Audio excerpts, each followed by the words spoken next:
This is Karen Overton, the Quilt Rambler, and I'm a certified instructor from Houston, Texas.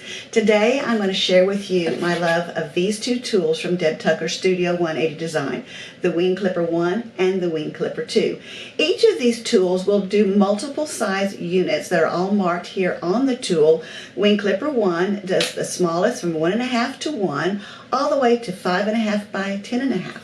Wing Clipper 2 is one of those that we don't always use very often because it has what I call goofy math.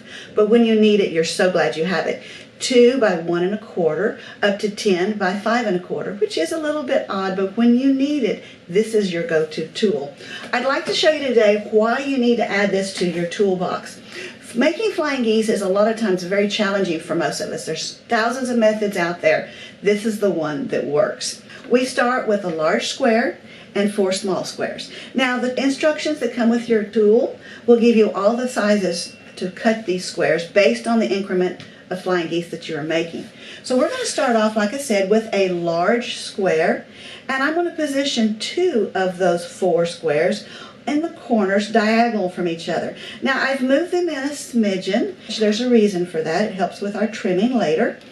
I'm using another one of Deb's tools, the magic wand, to lay across and draw my lines. This is where my stitching lines. I'm using my favorite marking pen, drawing on each side of the tool, and then I will take that unit to my sewing machine and stitch on each side. Now I like to be a smoking needle, so I'm doing a lot at one time. You can chain piece this, go up one side, turn it around, and go down the other. Once you have done that, you're going to cut that unit in half. Now you can either use your rotary blade and a ruler to do that, or you can just cut it with scissors, because this is now your seam allowance. You're going to press these away from the large triangle. And once that is done, you will have a unit that looks like a little heart. You're actually going to have 2 of these, but we're going to work with 1 right now. I'm going to take another one of my small squares, position it again on the corner, leaving that smidgen, using my quilter's magic wand. This is another tool that you have to have in your toolbox. I'm going to draw on each side of the line, take it to my sewing station, and again I will sew on one side. I do like to chain piece, so I will sew on the other. I find that I like to sew from the point to point. Once I have done that, I will cut it again in half. So now it is starting to look like a flying geese. We will actually get 4 out of that large square. We have 4 units that are a little wrangling, but they're going to be ready now for trimming, and this is where the precision comes in with our tool, and this is what I do love about the tool. I'm going to take a unit, face it to where the nose is facing me. I'm going to use my Wing Clipper 1, and there are markings on the tool. There's a common diagonal, and then there's diagonals that match my unit size.